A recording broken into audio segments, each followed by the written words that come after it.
Hello, j'espère que tu vas bien. On se retrouve aujourd'hui dans cette nouvelle vidéo pour parler de ces 5 choses que j'aurais aimé savoir avant de commencer la course à pied. J'ai commencé en 2014-2015, même un petit peu avant, plutôt même 2013, ça fait un bail. Et clairement, j'y suis allée un peu bille en tête comme ça, j'ai chaussé la première paire de baskets qui me tombait sur la main et je suis allée courir. Voilà. Et mes débuts se sont faits un peu de manière très hasardeuse. Et pour moi, courir, c'était juste mettre un pied devant l'autre, aller courir, et il n'y avait rien de sorcier à tout ça. Et clairement, j'ai commis des erreurs, donc 5 principalement, dès le début en fait de ma carrière de runneuse, si on peut appeler ça une carrière.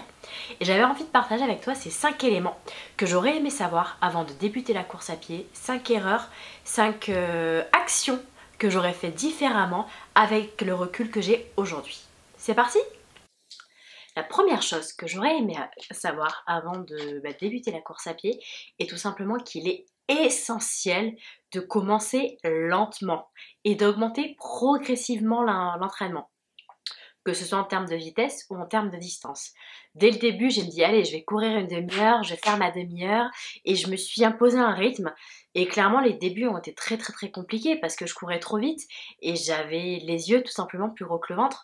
Alors qu'en course à pied, il est vraiment essentiel de commencer lentement, donc d'aller à une allure très lente pour tout simplement faire travailler le cardio correctement et habituer son corps à courir, parce que toute la mécanique corporelle, cardiaque, musculaire est complètement différente de ce que tu as l'habitude de faire, en tout du moins ce que moi j'avais l'habitude de faire à l'époque, puisque je faisais de la gymnastique. Moi, la course à pied, ça se réduisait à 3 pas d'élan avant mes séries d'acrobatie, que ce soit au sol ou à la table de saut.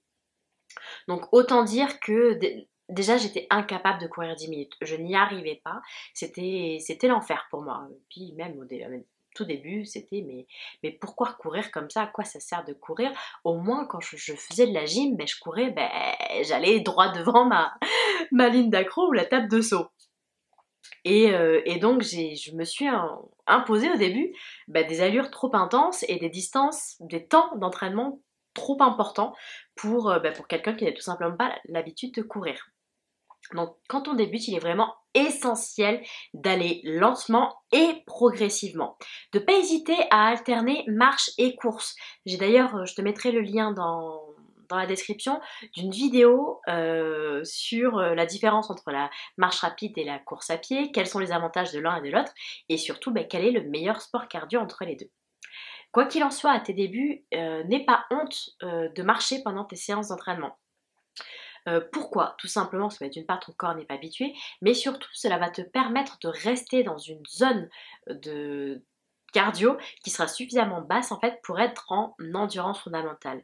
Clairement, moi ça fait presque 10 ans que je cours et mon rythme cardiaque est beaucoup trop élevé, c'est la bagarre que j'ai actuellement, je suis obligée de ralentir mais à des allures très lentes, à tel point que mes allures de marche sont plus rapides que mes allures de course, pour arriver à être en dessous de ces fameux 75% de ma fréquence cardiaque max et être en endurance fondamentale.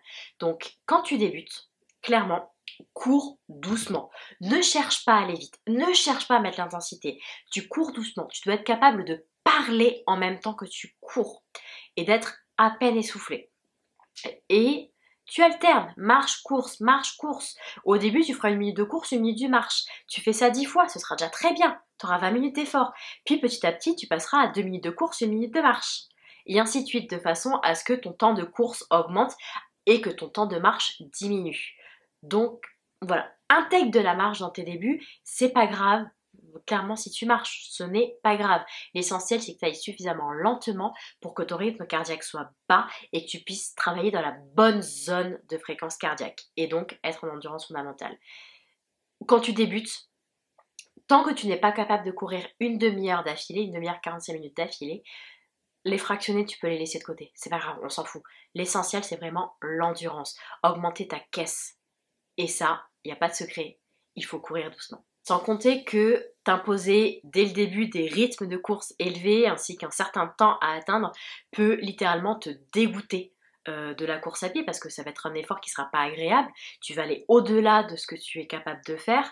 Tu vas taper des courbatures monstrueuses. Pendant ta sortie, ça va être, enfin, ce sera un enfer, ce sera une contrainte et ça va tout simplement te dégoûter de la pratique du sport alors qu'en fait c'est un très très beau sport. Et moi clairement c'est le seul moment où mon cerveau se met en pause, s'arrête et que je peux vraiment profiter de l'instant présent.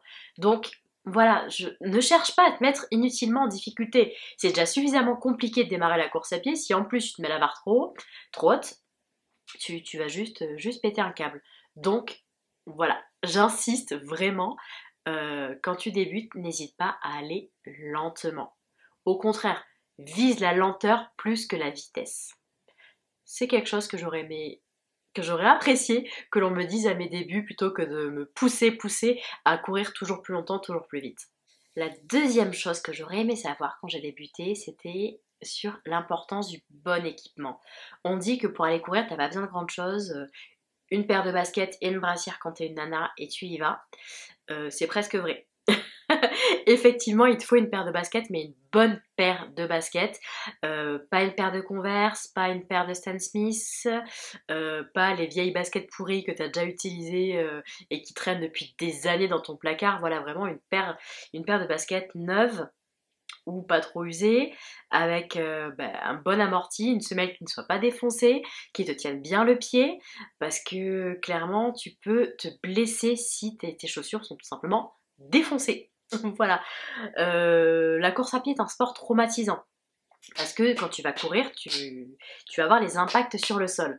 Si en plus tu rajoutes un équipement qui est juste pourri avec une semelle qui ne remplit pas son job, à savoir encaisser les chocs, tu risques tout simplement de te blesser entre les aponevroses plantaires, les entorses, si jamais t'as le pied qui vrille, les périostites, les TFL, donc les tendinites du genou sur la patte doigt, ce qu'on appelle ça.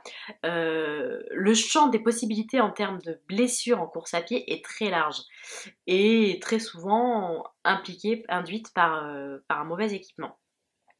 Donc je te dis pas d'acheter la dernière paire de Nike plaque carbone qui coûte 350 €. Juste d'éventuellement aller faire un tour à Decathlon parce qu'ils font des baskets premier prix à une trentaine 40 € qui sont déjà très bien pour débuter la course à pied et qui te permettront juste d'avoir ce qu'il faut pour éviter de te blesser.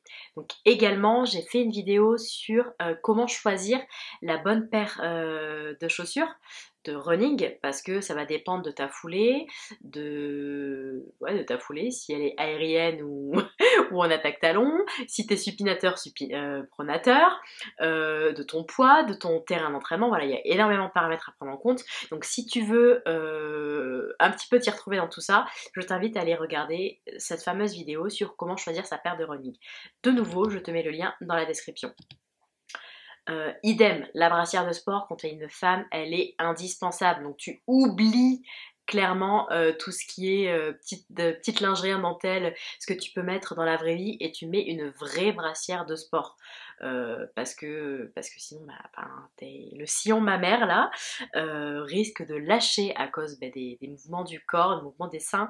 Parce que du coup, les seins vont de haut en bas puis de droite à gauche quand tu cours, et le mouvement est vraiment augmenté avec la course à pied, les impacts au sol, et tu maltraites ta poitrine. Donc tu mets une brassière, une vraie brassière de sport. De nouveau, tu en as pour une vingtaine d'euros des Décathlon qui sont très bien, même si je trouve que l'élastique du coup de maintien en dessous s'use trop rapidement.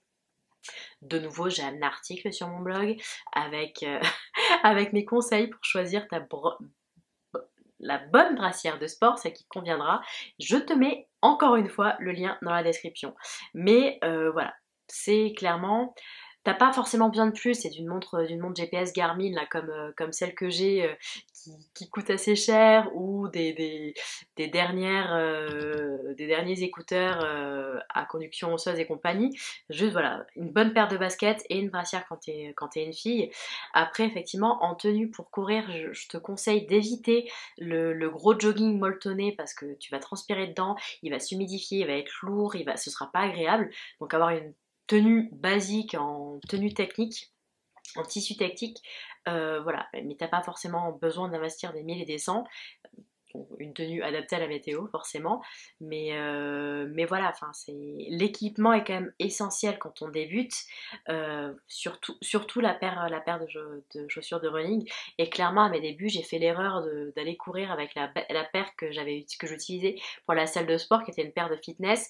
Et je me suis déclenché donc 2 périostites. Donc ce sont des inflammations du périos, donc la petite membrane qui enveloppe l'os du tibia, qu'on appelle du coup le périoste, et ça fait très très très mal. Et j'ai eu énormément de chance que ce soit pris en charge très tôt et traité du coup très rapidement, parce que la pause a été assez courte. J'ai pu redémarrer très rapidement en course à pied, et surtout on m'avait dit que les périostites c'est comme l'herpès, une fois qu'il y en a un ça revient.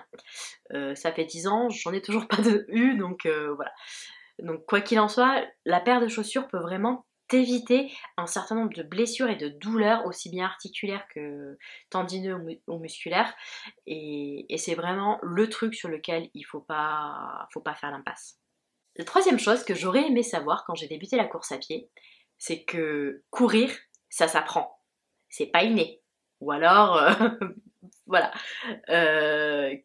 qu'on doit travailler sa foulée, qu'on doit parce que la vie, en fait, les différentes activités fait que notre foulée, notre façon de poser le pied au sol va être impactée. Je prends mon exemple personnel, j'ai fait 10 ans de gym, on courait pieds nus. On passait notre temps sur la pointe des pieds, voilà. Et ce qui fait que quand j'ai chaussé les baskets pour aller courir, je continue à courir comme je le faisais sur mes pistes de saut ou mes tumblings, donc sur la pointe des pieds. Sauf que courir sur la pointe des pieds, ça sursollicite le mollet, et en fait ça me faisait des crampes monumentales. Et petit à petit, en fait, j'ai appris à passer du coup de la pointe de pied en médio-pied, de façon à soulager mes mollets, et du coup ce qui m'a permis donc d'avoir une foulée beaucoup plus économe en énergie et d'être capable du coup de courir plus longtemps. Et clairement je le sens quand je fais mon travail de foulée, je sens musculairement les différences, enfin surtout ça sent quand je change d'allure, mais mais je sens en fait quand je passe d'un type de foulée à une autre, donc d'une foulée très rasante à une foulée plus aérienne, quels sont les muscles qui sont sollicités. Je le sens directement. Et du coup, j'adapte ma foulée en fonction de l'objectif de ma séance, mais surtout du terrain d'entraînement sur lequel je suis, de ma vitesse, de ma fatigue et ce genre de choses. Et on va pas se mentir, voilà, c'est vraiment quelque chose qui s'apprend, qui donc dans les gammes, donc j'en parlerai dans le point suivant. Et non, courir, ce n'est pas inné, il faut retravailler, parfois il faut retravailler sa technique de course. Ça peut prendre du temps, mais le corps est cet outil très magique qui a une magnifique mémoire musculaire et qui donc arrive à garder en mémoire les acquis, les exercices que tu fais pour travailler ta foulée. Le quatrième point, essentiel, que j'aurais aimé savoir en débutant la course à pied, c'est tout simplement qu'il ne faut pas zapper l'échauffement, tu en as besoin. Combien de fois je suis partie bien en tête courir en disant putain, les mollets ils sont durs, j'ai pas de jus, j'ai pas de machin, ça coince dans les hanches, en même temps je me suis pas échauffée. C'est bien de trottiner un peu, c'est bien de faire de l'échauffement articulaire, de la mobilité articulaire. Voilà, ce sont des choses qui sont essentielles.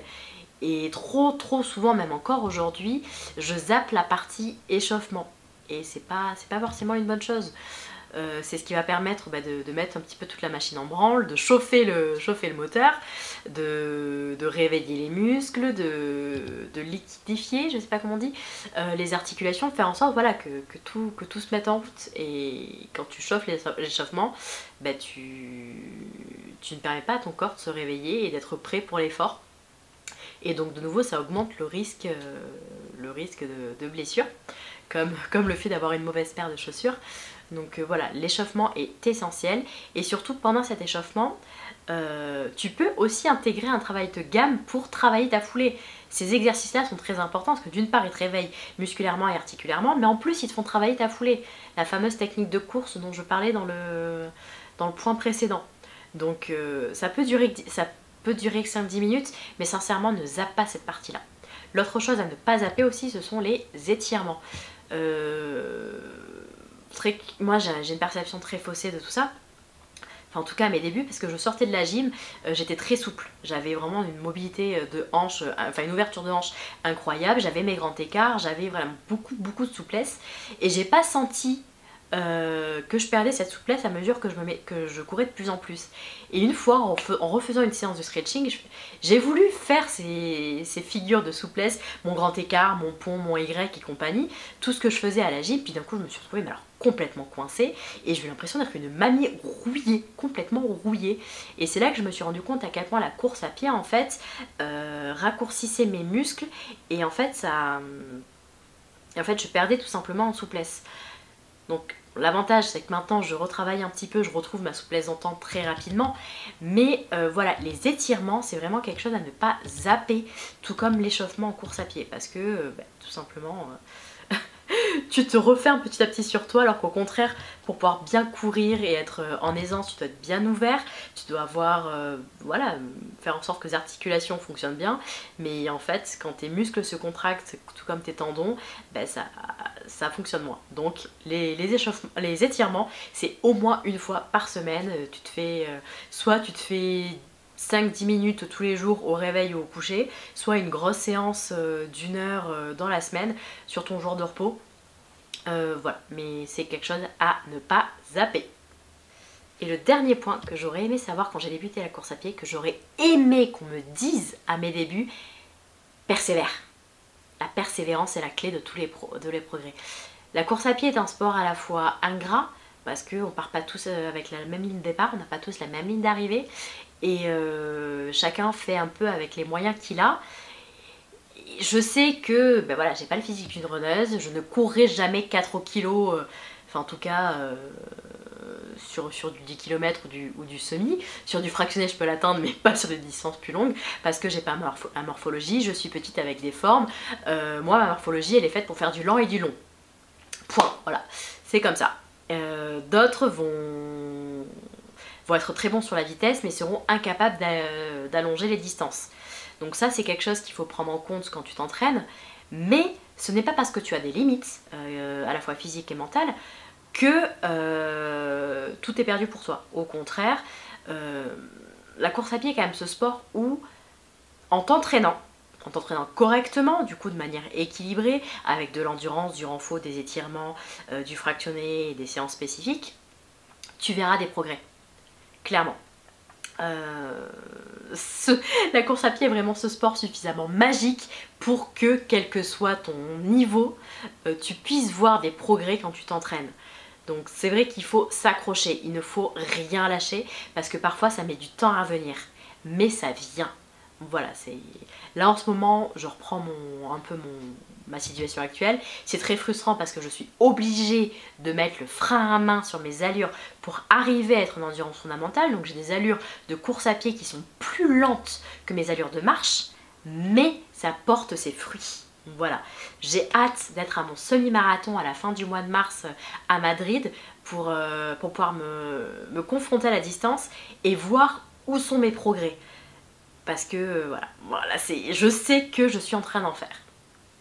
Donc clairement, persévère, ne lâche rien. Oublie tous les commentaires pourris qui te disent que tu cours pas assez vite, pas assez longtemps. Concentre-toi sur ta course, sur tes entraînements, sur tes sensations. Parce que les progrès vont venir. Et voilà, c'était les 5 choses que j'aurais aimé savoir quand j'ai débuté la course à pied. 1. Commencer lentement. 2. Avoir le bon équipement. 3. À chaque fois je me trompe. 3. Travailler ma technique de course parce que courir n'est pas si naturel que ça. 4. Ne zapper ni l'échauffement ni les étirements. 5. Persévérer. Voilà, ce sont ces 5 choses que j'aurais aimé savoir et qui m'auraient fait beaucoup de bien à l'époque quand j'ai débuté. Si cette vidéo t'a plu, je te laisse t'abonner et me laisser un petit pouce bleu. Et je te dis à la semaine prochaine pour une nouvelle vidéo.